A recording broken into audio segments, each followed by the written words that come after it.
Just 10 weeks ago, oil was trading at under $70 per barrel. Since then, a frenetic bull run has seen the price slice through its previous records before overpowering the $80 mark and sweeping past $90 in late October. Now the $100 barrel is here, or at least close enough for traders to bid for, and the speed with which it's got here has shocked traders and analysts alike. It has surprised everybody, there's no question about it. The drivers of it have been partly the surprisingly quick collapse in the value of the US dollar. That has come at a time when the backdrop in oil is nervous. Priced in the greenback, oil has jumped with successive Federal Reserve rate cuts to head off both a credit crunch and fears of a slowdown. But the oil bulls can take their pick from other drivers, starting with geopolitical tensions. It's also a high degree of political instability, and we've seen that over the past month or so with events in Turkey, with events in Iran. Once markets can price in geopolitics, crude needs to be processed and plants need maintenance. We've had a series of refining outages and refining capacity shortages, really, at working below 90% of capacity. That has tightened petrol supplies. It could possibly threaten heating oil supplies if we get some cold weather this winter. That has contributed to some of the price rise.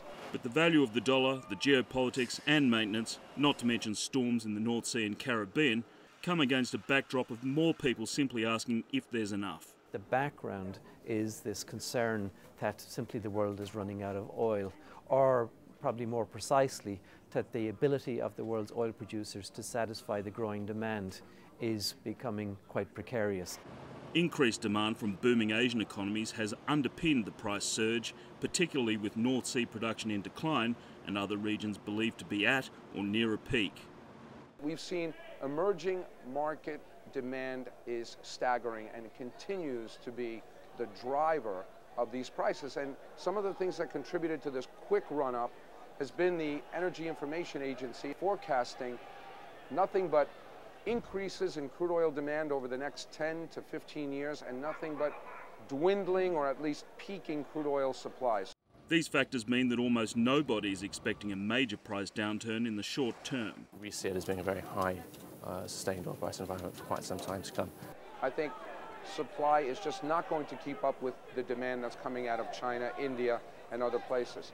Over time, I think we are going up in a much more incremental pace, with the only possible relief coming from a major economic slowdown in the United States. I think once we get to $100, we'll probably see some retracement from that. But the backdrop, of course, is that we are heading towards this peak oil situation. A lot will depend what happens to the US economy next year. So if you get a slowdown in the US economy, that will much more than balance any incremental demand from countries like China and India, and then you would get possibly a severe price retracement. At $100, oil is a long way from the price of less than $10 it was trading at less than 10 years ago. And while $100 mightn't be what it used to be, it is now the price buyers and sellers are haggling over as consumers reach deeper into their pockets and economists consider the implications. James Blake, Russia Today.